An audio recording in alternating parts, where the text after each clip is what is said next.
Pagkatapos niyan, come April na, pumunta kami sa farther north.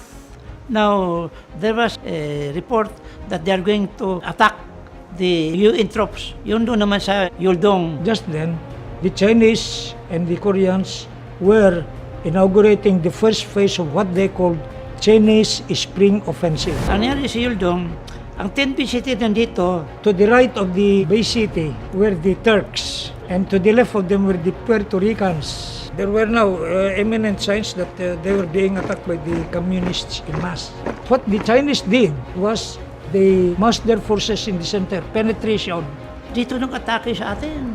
and then less strong forces on the side. There were Chinese who were able to penetrate the ranks of the Turks. The Turkish, iniwanan yung pwesto. Similarly, the Puerto Ricans on the left also did the same. They gave way. Kaya nakapasok sila dito sa amin, na-encircle kami. Here come now the 10th Bay City holding onto their line. The bayonet, hand to hand, use of hand grenades and so on and so forth. Kulang lang siguro, duraan na lang. How can you face? You're only 700. When the Koreans and the Chinese had about 700,000. According to the testimony of the defenders, piles of dead were there. Piles of dead. Doon yung namatay yung si Captain Yap at saka si Lieutenant Artiaga, yung dalawang yun ang hero.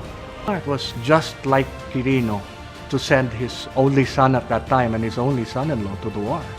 Because when he said the Philippines goes to war, he'll send his own family first. He was a spotter pilot. He would go on this small plane at very high altitude and look for the enemy and relay the information back to the base so that they could either fire artillery or have other planes with armament go there, because his plane had no armament at all. While we were waiting for our plane to Tokyo, all of a sudden, here was a major with all of the guy ropes asking, where's the officer of the departing Philippine contingent? I said, I'm the officer. Said, can you get your men ready? Because there are 3 generals who are coming to see you off. And sure enough, to send off a second lieutenant and 10 enlisted men. They came with stars and stripes coverage. And that, I think, shows more or less the spirit of democracy that prevailed in that UN organization.